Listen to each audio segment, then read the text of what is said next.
Welcome back. Today we are talking about 12, the Hanged Man. And this is another one of my favorite cards. We actually have 3 in a row, which I'm very excited about. And which is uncommon because I am not used to having strength this close. It is usually in position 8 because I use more modern decks. But it's nice to be able to have these 3 in a row to talk about. Generally, I agree with Sallie Nichols on this. I don't have much to critique here. Doesn't mean the video isn't going to be still much longer than it probably needs to be, but I think it's all good information, so thank you for sticking with it. Sallie Nichols thinks of the Hanged Man as sacrificing the comfort of the known to seek a deeper understanding of the self, and as rebirth through the wisdom found in the unconscious.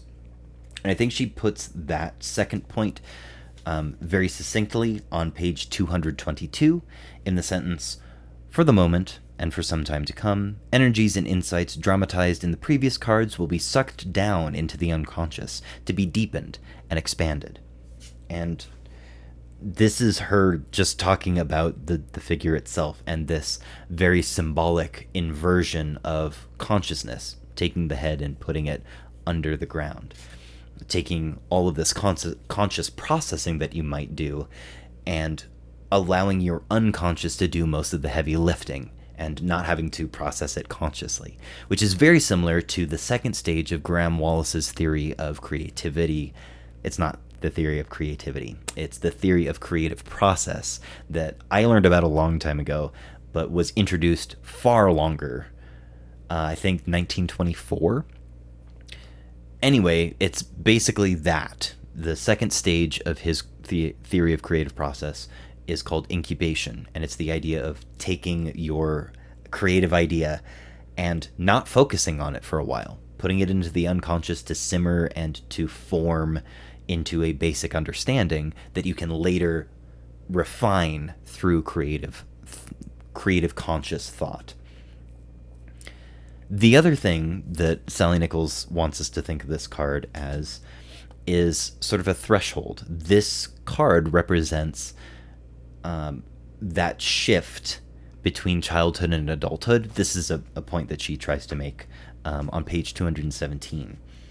And when she brought it up, she was talking about a quote from Joseph Henderson's book, Thresholds of Initiation, which, as a quick side note, we don't really have much of those anymore. They still exist throughout the entirety of the world, of course, but especially in Western culture and especially in Western white culture, we don't really have much in the way of initiation rites anymore. Or they are so sort of buried in symbolism that they no longer serve the function that they originally did, which the one that she is talking about specifically, because of course she is boyhood to manhood. But I think that we can expand that to the idea of transitioning from being a child to being an adult. And I think the big thing, the last big initiation rite that I know of is the Call to the Sea, in which 18th to 19th century European males would often experience a call to the sea, which is basically becoming a man through ship life, whether that was through the Navy, through merchant vessels, as a pirate, or as a whaler. And there is a deep and complex history to pull out of the idea of a merchant vessel, because especially during that time, so many of them were slave ships. But the idea of the Call to the Sea, of going into an experience removed from normal civilized life to really learn how to act as an individual within a specific community, is a really valuable thing, especially because there were mentors. The other older sailors on whatever ship you were on would help you transition from boyhood, that self-centered mode of thinking, to a community-minded mode of thinking, which is adulthood.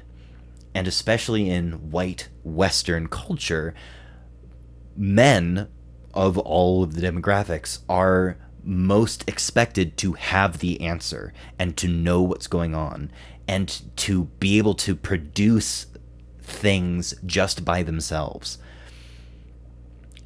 And I think that's a disservice to who we are as humans, that we are cutting ourselves off from that humanity, from that community, because we are expected to make these transitions by ourselves without any guides. We are supposed to just come up with who we are. And the sacrifice of this card is a very important thing as well. And this is completely changing topics. I didn't do a very good job of transitioning there. I think what's very important about this card is that it is a sacrifice and it is not suffering. Suffering doesn't have a time frame and is simply being removed from the things that you feel are necessary in your life. Sacrifice is a conscious choice to distance yourself from things that you feel are necessary for a gain, some sort of benefit in the long term.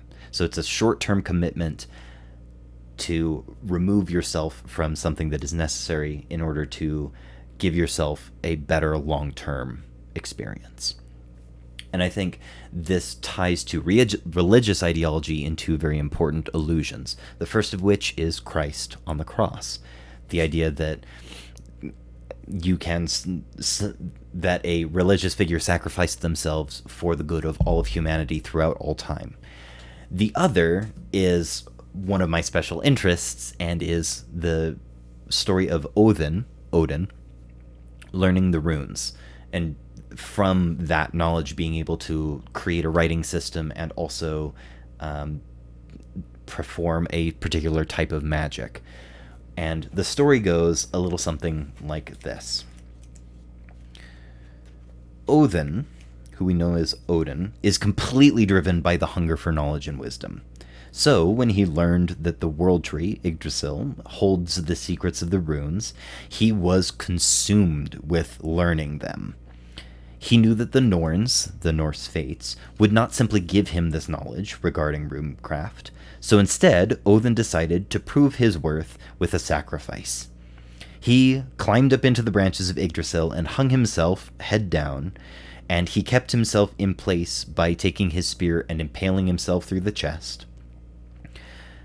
And he hung there for 9 days and 9 nights, and in the dawning of the new morning, the runes appeared to him in the shadows of Yggdrasil's roots, and he was able to gain that knowledge because of the sacrifice that he made.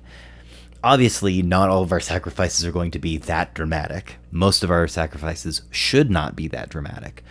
But it's that idea of giving for a specific period of time to better the rest of your life. Hopefully that all makes sense. Thank you again very much for listening. This probably went way longer than I expected it to. And I will see you tomorrow to talk about 13 death. Okay, love you, bye!